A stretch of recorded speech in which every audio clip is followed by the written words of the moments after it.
Is Lamar Jackson going to be the next Raiders quarterback? What's up? This is Technically Correct with Tyler Bischoff. On today's show, we've got a trade proposal that would send Lamar Jackson to the Raiders. Is there any chance it actually happens? Plus, UNLV pulled off one of the most stunning wins of the season. I still don't really know how it happened.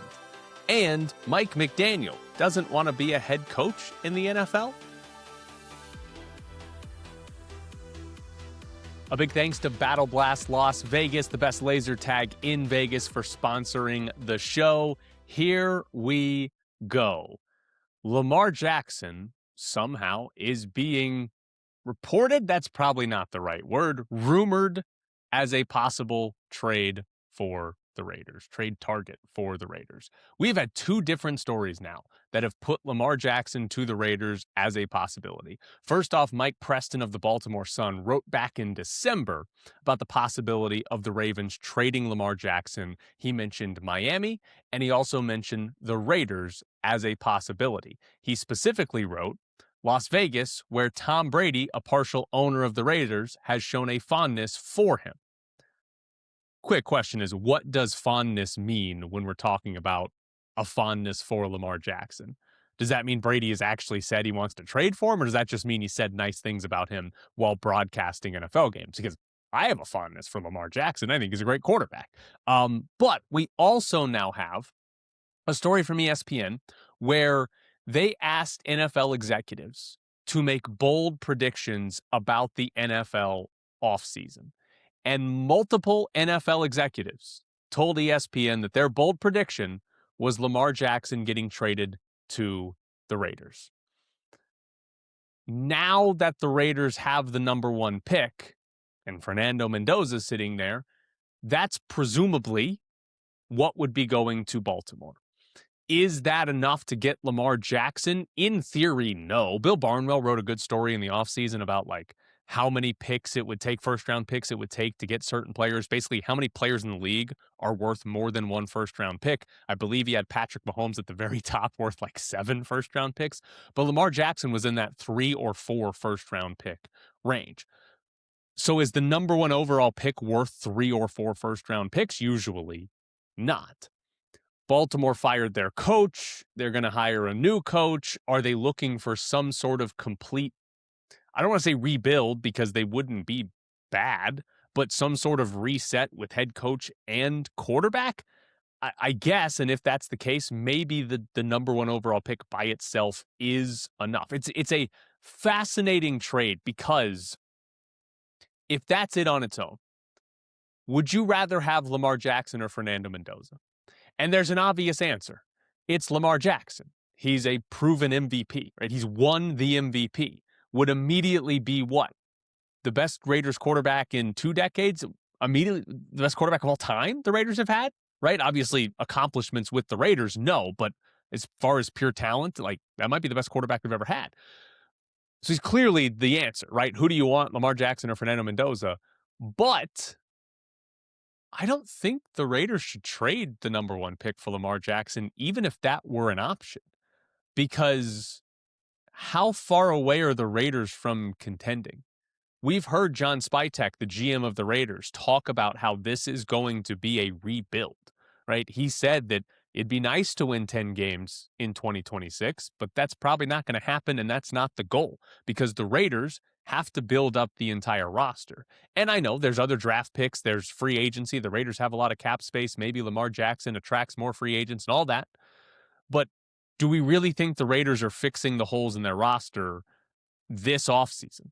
Because I don't think that's even possible. They would have to hit on 5 draft picks and they'd have to hit on 4 or 5 free agent signings just to get in the ballpark, right? They probably need 15 plus new starting players to have a legitimate Super Bowl contending team. And maybe if you say just playoffs, okay, 10 new players. And again, are you going to hit on 5 draft picks? Probably not. Are you going to hit on 5 free agent signings? Probably not. They didn't hit on any of them last year. So it seems unrealistic, which means you're trading for a quarterback who's in his prime now and getting paid sort of one of these max salaries to do what next season? win 7 games. And I know you trade for Lamar Jackson. In theory, you're going to have him for a decade. But when are you going to be good? Like, you're basically throwing away 2 to 3 years of Lamar Jackson's prime before you're actually good. So I don't think it makes sense, because I think the best case for the Raiders, who are, at least what SpyTech says, finally look like they're going to go through a legitimate rebuild, is you draft the quarterback on the rookie contract, which means he doesn't get paid much, and it makes it a lot easier to sign other free agents, use your cap space other places to make the roster better. And you do that over the course of 2, probably 3 off seasons. And if you do it well, then you have a legitimate contender for the last 2-3 years of Fernando Mendoza's rookie contract, where again, he's not making a lot of money, and that's sort of your window to be awesome. And if Fernando Mendoza is awesome, it extends beyond that, because once you pay him, it's harder, but if you have an awesome quarterback, you can still be a contender, even when you're paying him 50, or at that point, it's going to be like $90 million a year. To be honest, I would have a hard time criticizing the Raiders for trading for Lamar Jackson, because he's awesome. It's the most important position, right? Like, it's hard to say, no, you shouldn't trade for an MVP quarterback, but it does feel like the wrong timeline for the Raiders. And on the other side, I don't really know why Baltimore would do it, right? Like, they should. I know they missed the playoffs, but they should still view themselves as contenders, right?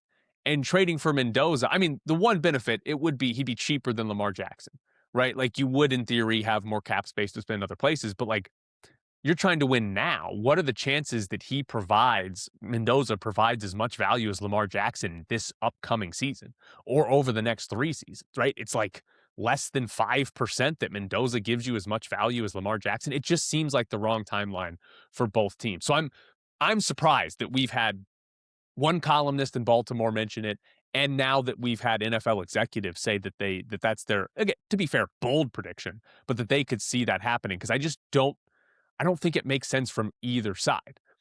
There is one other part, though, from ESPN story on this. They quoted an NFL personnel evaluator is how they phrased him, which technically anyone in any sort of front office position can be a personnel evaluator. Any coach could be a personnel evaluator. It's a very vague term, so who knows who that actually is. But this quote from one of the people that gave them a bold prediction was, "It just seems like there's been some consternation there with Lamar and the Ravens. And this would be the ultimate Mark Davis move. I'm not even convinced everybody with Vegas would be on board with it, but it would instantly solve their quarterback problems." So there's 2 parts of this that are fascinating. The first part is the Mark Davis move, because I've been saying for a long time now, Mark Davis loves the flashy move. Mark Davis cares more about his team being relevant, being in the headlines, being talked about on TV, than he cares about them being good. Mark Davis doesn't want his team to rebuild. We might actually see it now, but he doesn't want them to rebuild, because I'm convinced he wants December to roll around and he just wants to see the Raiders is in the hunt on the graphics that CBS and Fox put up during the games. He just wants to be in the headlines.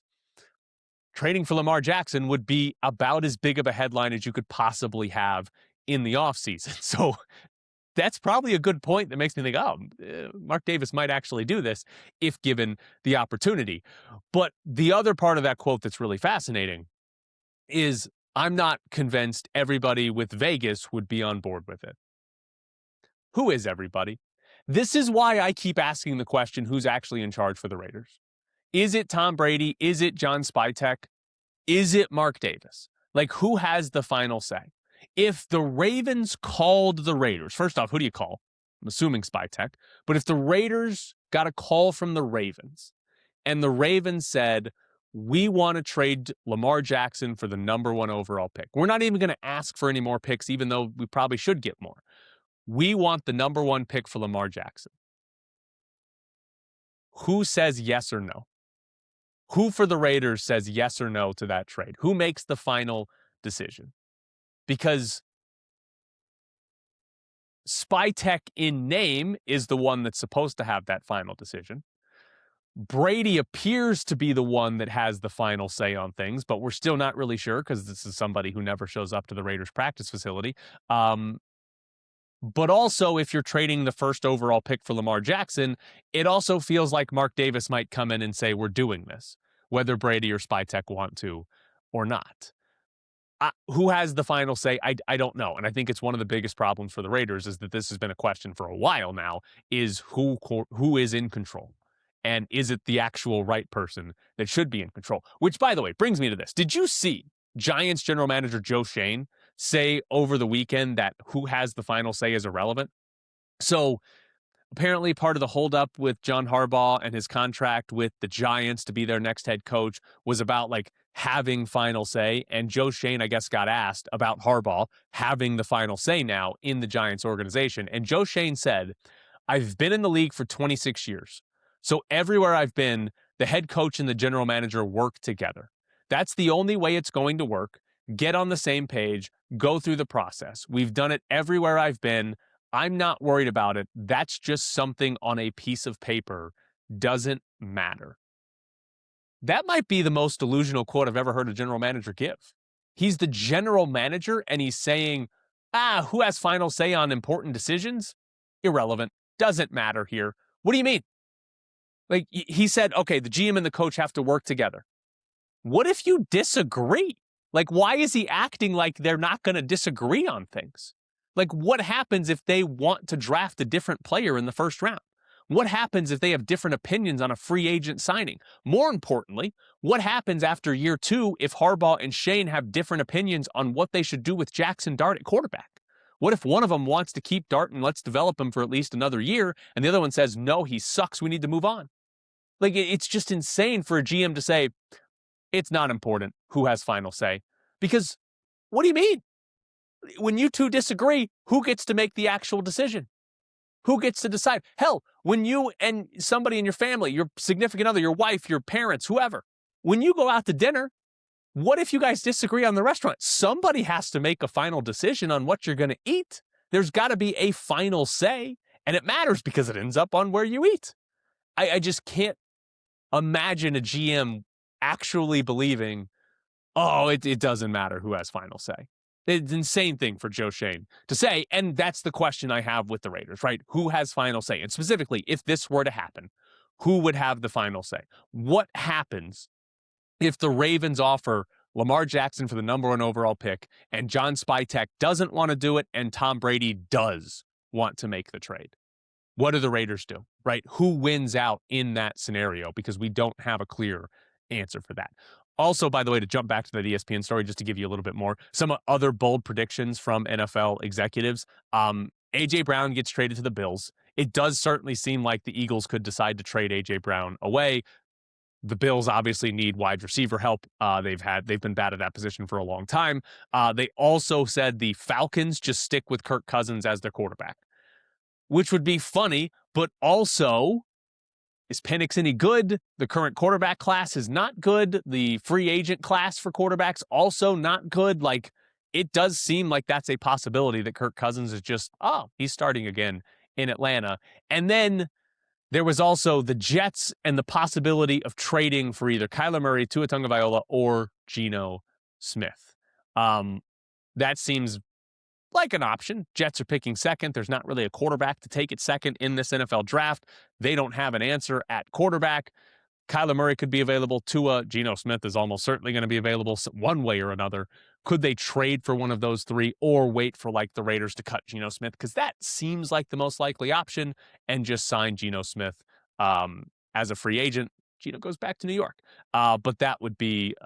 that one doesn't even feel bold. I feel like you have to pick one of those three for that to be bold because they got to do something at quarterback, and at least one of those guys is going to be available for everybody else. So there's your other bold predictions on top of Lamar Jackson somehow ending up with the Raiders. But this is technically correct. Coming up next, we're going to get into some head coaching searches because we may have gotten a little bit of a hint as to what's happening next for the Raiders.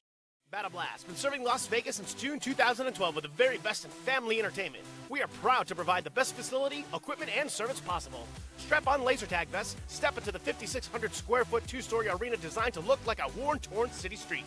An exciting atmosphere filled with exhilarating music, blacklight effects, and fog. Battle Blast also features a viewing deck for those not playing can watch players vest up and catch a view of the action going on in the arena. In between games, check out our arcade and prize center and enjoy tasty treats from our snack bar. Birthday parties, sports teams, group outings, and corporate events. Battle Blast does it all. We want to make your Battle Blast experience so good you'll want to return again and again. Battle Blast is the ultimate destination for family fun and friendly competition.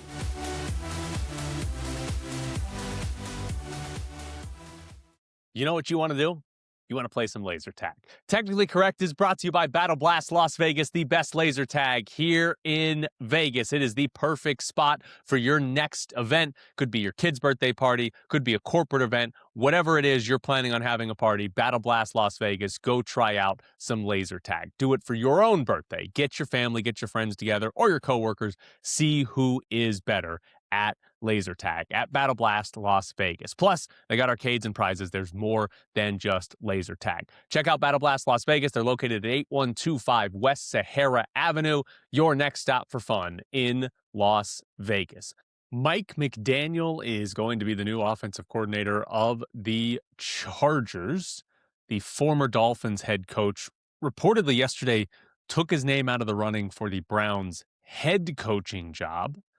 And it's because he was accepting the job as the Chargers offensive coordinator.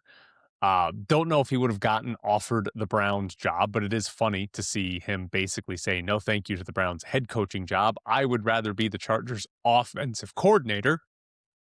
And I don't really blame him for that, because if you're Mike McDaniel, you got fired in Miami as the head coach. How many more chances are you going to get to be a head coach? If he had taken the Browns job and was the head coach there, what are the chances he goes 4 wins, 7 wins, 6 wins, and gets fired after 3 seasons? Feels pretty high. And if you look at that job, what's the offense there? Who's the quarterback? Is it going to be Deshaun Watson next season?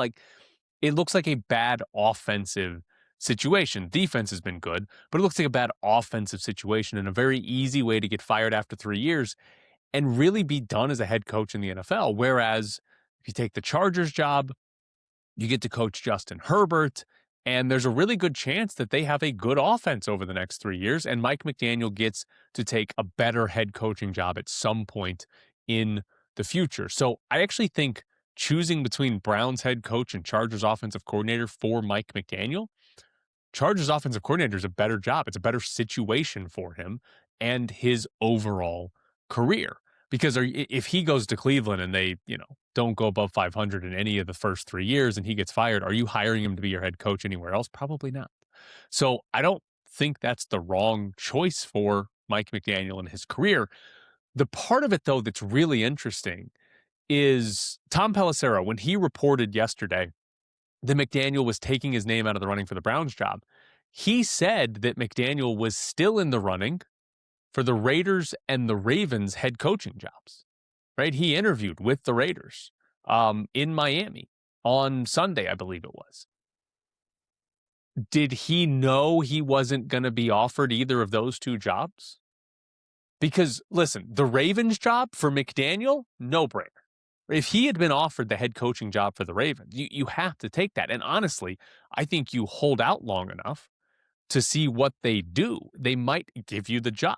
And if they don't, there's probably going to be an OC job open for you, because there were other reports that both the Eagles and the Bucs had Mike McDaniel as their top option for their offensive coordinator as well. So there are multiple places that wanted McDaniel to come be their offensive coordinator that probably would have waited on him. So I'm surprised, unless Mike McDaniel was specifically told he wasn't going to get the Ravens head coaching job, because that seems like the perfect scenario. You walk into Lamar Jackson and you walk into a situation where, okay, we're a contender right now.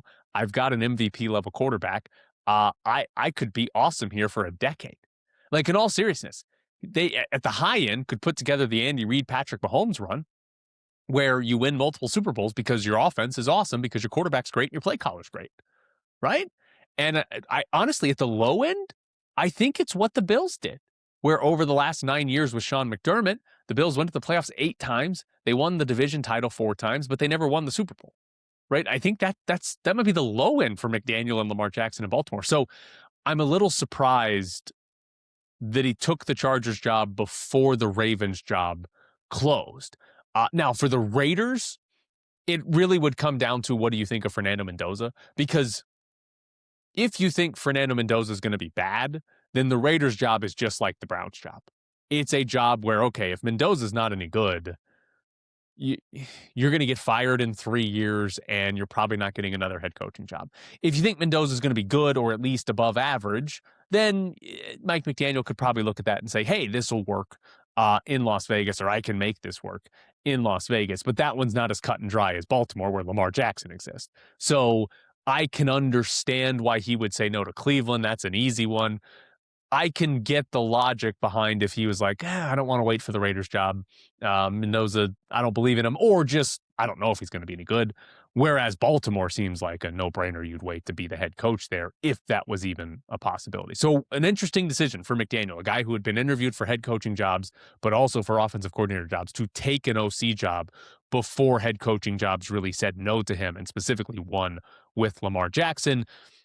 Again, we don't know exactly what he was told by Baltimore or Vegas and how real their interest was or how real he thought their interest was. But he said, he's telling us, hey, being the OC with Justin Herbert and the Chargers is better than waiting around to be the head coach in Cleveland or Baltimore or Las Vegas, which is a fascinating thing for him to be saying. Now, the Golden Knights. They have put Brett Howden on injured reserve and called up Jonas Ronbeard.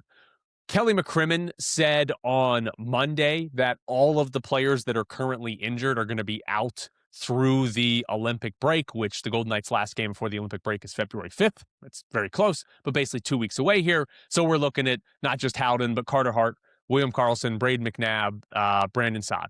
All those guys are going to be out through at least February 5th, and then we get the Olympic break, and we'll see who's ready to go after what's almost a full month being off. But I wanted to go through this because you know how annoyed I get with the Golden Knights and their timelines on injured players. Brett Howden, he's been out for 11 days now. The Golden Knights initially said he was day-to-day when he got hurt. He's already been out for 11 days. Through the Olympic break, to the start of the Olympic break is going to be 26 days. That is almost a month. That is not close to day-to-day. That is week-to-week and very, very close to month-to-month. William Karlsson, described as week-to-week, he is going to miss at least 3 months when we get to the start of the Olympic break. That is not week-to-week. That is month-to-month. Also, Sinbin reported that Karlsson might be done for the season. He might have to have surgery. So week-to-week might turn into season-ending injury. That's not week-to-week. Braden McNabb was described as week-to-week. He's going to miss at least a full month. That's not week-to-week anymore. And then there's Carter Hart, who was described as week-to-week. He'll be out at least 4 weeks getting to the start of that Olympic break. So that's pushing the limits of what week-to-week should mean, but we'll give him the benefit of the doubt on that one. Oh, and Brandon Saad, he was called day-to-day. He's going to miss at least 28 days. So all of the currently injured players for the Golden Knights, they were all, when they got hurt, ascribed the wrong timeline by the team. The Golden Knights are intentionally lying about their players' health. Either that or they're so bad at figuring out how long people should be out, they get all of them wrong, which I don't believe. They are intentionally lying. They're lying for the sake of lying, because I get it. You want to say, oh, it's upper body or lower body because we don't want other teams to know that his hand's hurt, so they target the hand, whatever. But there is no benefit to, well, this guy's day-to-day, and then he misses 2 months. This guy's week-to-week, and he's out for the season. Nobody benefits from that. All you're doing is making it harder for your own fans to have an accurate understanding of when their favorite players could be back, of when the team could be closer to full strength, right? And so when people say, I did it yesterday, when people say, oh, when this team is at full strength, why would we ever think they are? Why would we believe these players are even coming back this year, right? Because Karlsson might go from week to week out for the season. It's just lying for the sake of lying, and it annoys me. I hate it. Robert Kraft, the owner of the Patriots, said the NFL is going to 18 games. He was on 98.5, the Sports Hub, and he said, I want to tell you guys that we're going to push like the Dickens now to make international games more important. Every team will go to 18 regular season games and 2 preseason games and eliminate one of the preseason games, and every team will play 1 game overseas. Right now, by the way, it's 17 regular season games, 3 preseason games, and not everyone plays an international game every year. But Robert Kraft's saying that's going to be 18 regular, 2 preseason, and everybody gets one of their 18 will be in a different country. I will say this, it actually makes sense to do the 1 international game for every team while you have a 17-game schedule, because then every single team would get 8 home games, 8 road games, and then 1 international game, as opposed to right now, the NFC and AFC trade off who gets 9 home and who gets 8 home every year. But going to 18 is, ever since they went to 17, going to 18 seems obvious. Now, the NFL Players Association has to agree to this, so the owners are going to have to negotiate or fight or whatever to make this happen, but they do have to agree to it with the players for them to actually put in an 18-game schedule. I think the real question is, how long until 20? 18 is just the next time they can negotiate with the players, they're going to get to 18. How long until 20? Because why would you not just play 20 and have no preseason games? We're just going to hear coaches complain that, we don't get to evaluate the kids we took in the 6th round, evaluate them in practice, figure it out, right? Like preseason games don't matter. So how long until we go to 20? That feels like the end game here that we're going to see, and it's just a matter of time. Probably, 5 to 10 years, but it's going to happen at some point. Technically Correct is brought to you by Battle Blast Las Vegas, the best laser tag in Las Vegas. Host your next birthday party at Battle Blast. If you book the party package, you will get a private party room, a party host, pizza, soda, arcade tokens, and of course, laser tag. Also, if you want to play after your kids are done playing, you can book a separate adults game as well, or just book it for your own birthday or your own fun, whatever you want to do. It is Battle Blast Las Vegas. They are at 8125 West Sahara Avenue, your next stop for fun in Las Vegas.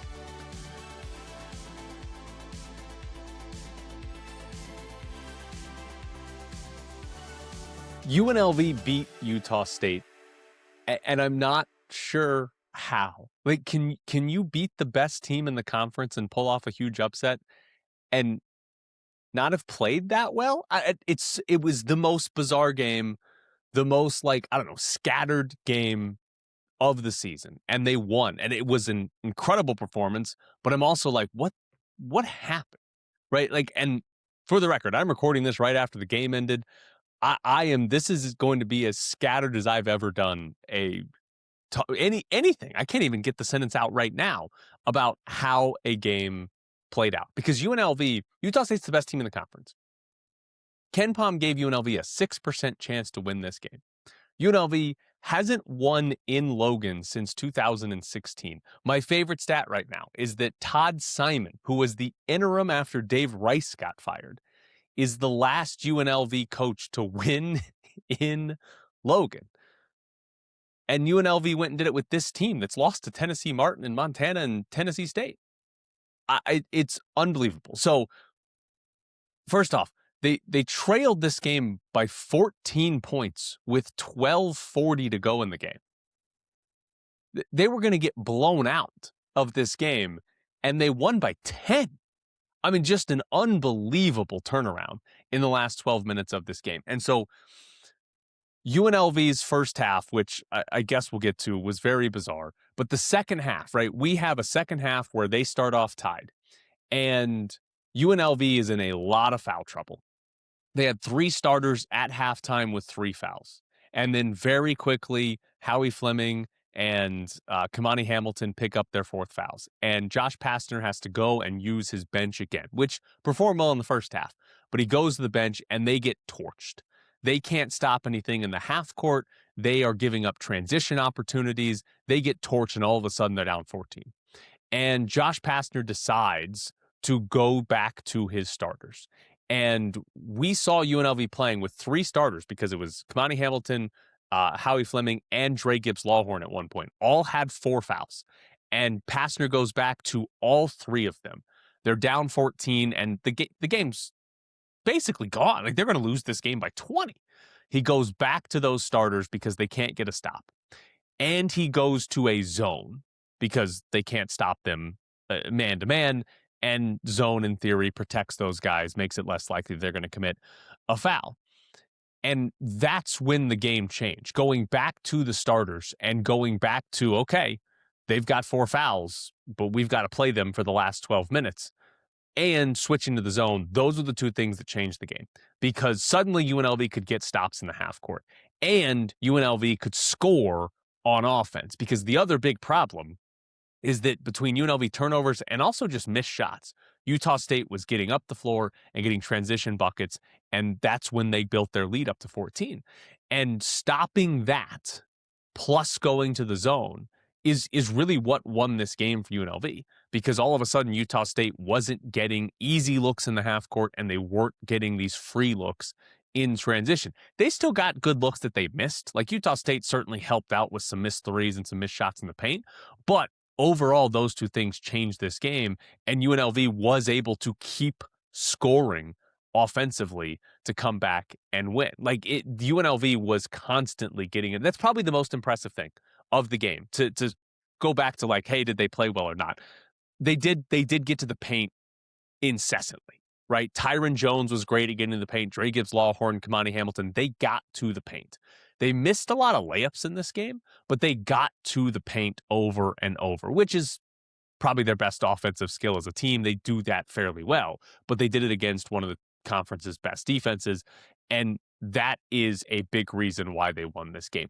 Individual performances, Tyron Jones he scored 20 points in this game. That's a new career high for him. He didn't shoot the ball well. He was only 5 of 13 from the floor. But Tyron Jones, who came into the game shooting under 50% on free throws, was 10 of 12. 10 of 12 at the free throw line for a guy who's under 50%.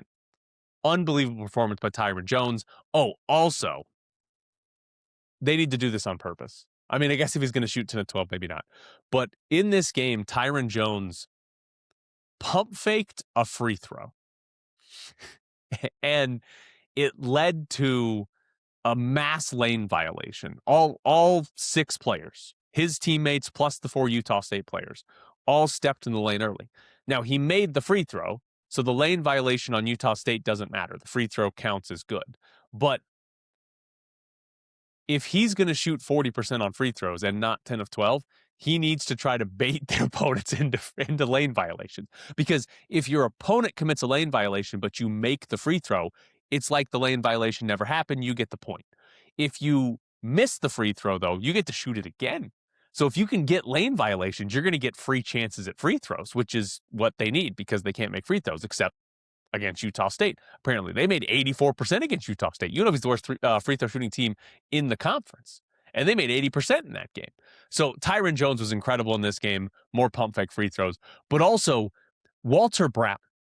I mean, this is because of the foul trouble. It's incredible. Walter Brown has to play. Doesn't get to play, has to play. Walter Brown in the previous 6 Mountain West games, had only played 24 total minutes. He played 20 last night, and he scored 10 points. He hadn't scored 10 points in a game in Mountain West play, right? He had 7 points since Christmas. He scored 10 in this game. He was going coast to coast in transition finishing. He had an and one in transition. He drilled a huge 3 to give them the lead in the second half.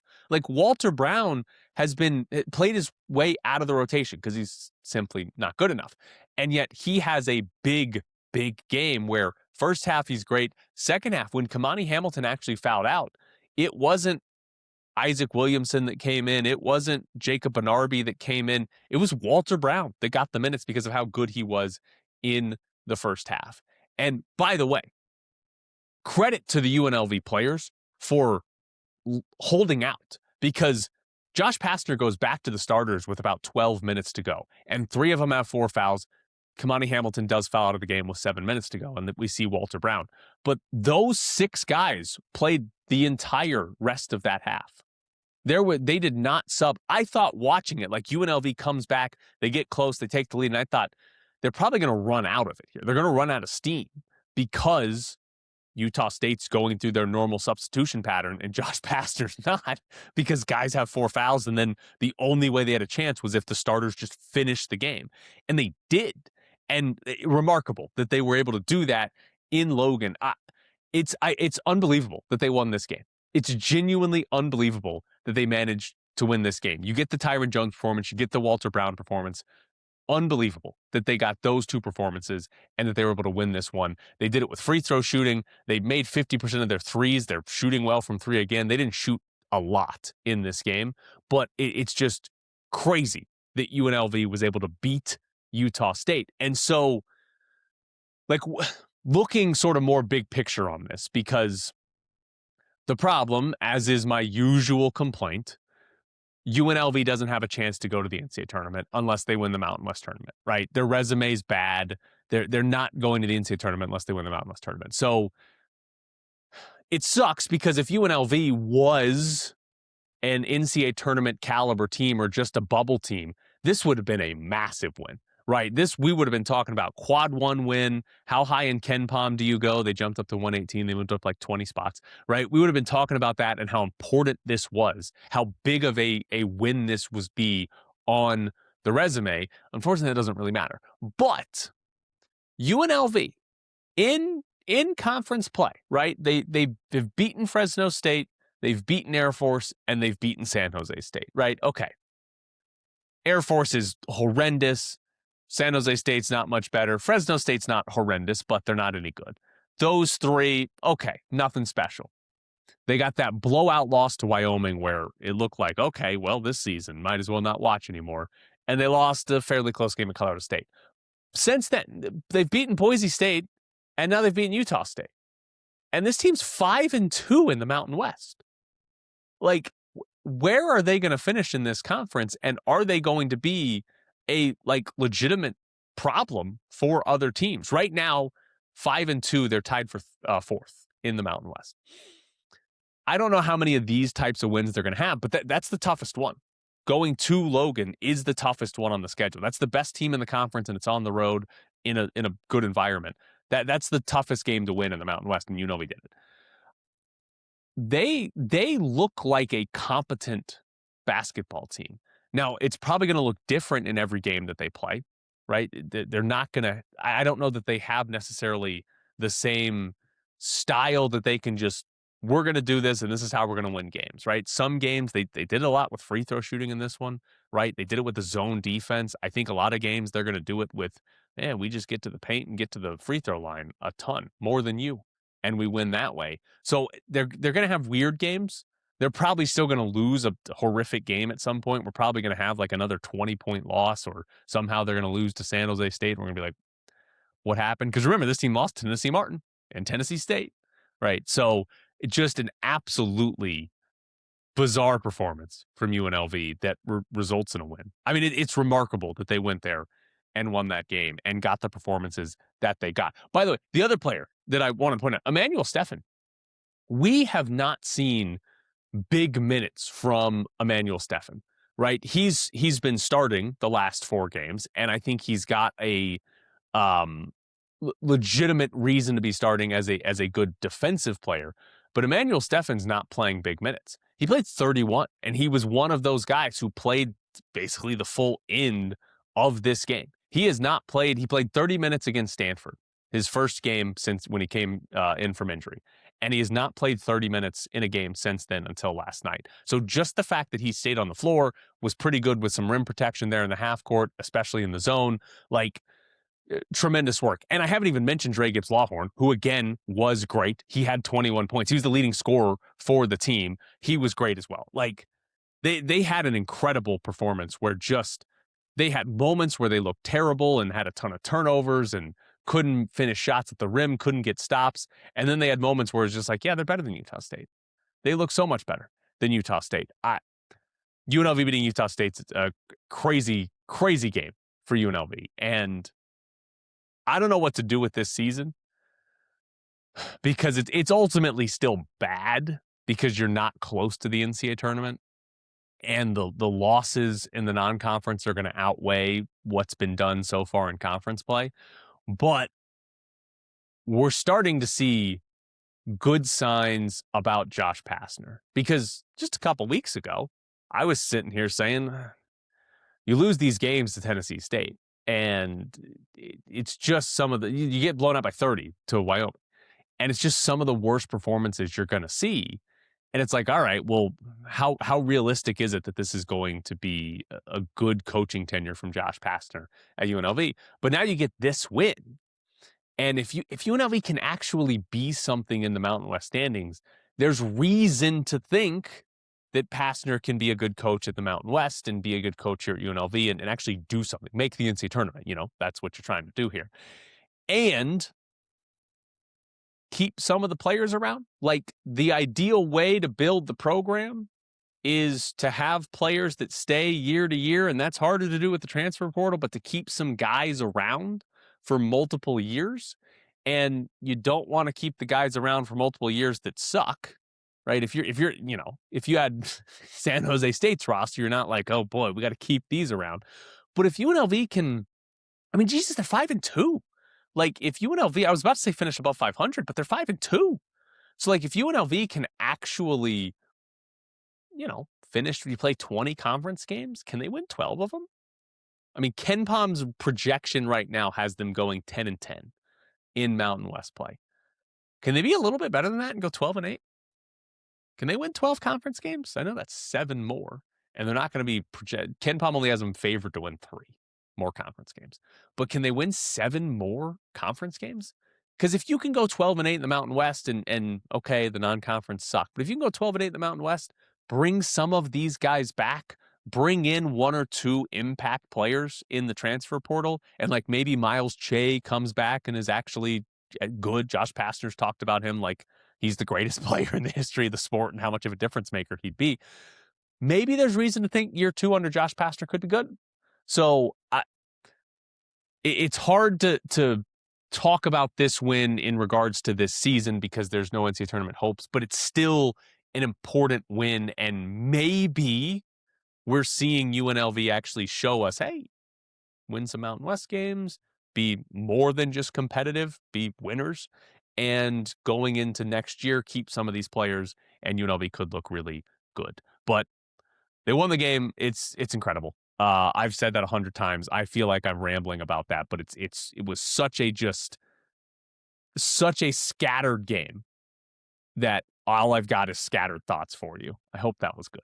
Coming up next. No, there is no coming up next. That's the end of the show. I don't even know how my show is supposed to go. That's it for Technically Correct. UNLV beat Utah State, and it's so shocking I can't even do a normal show.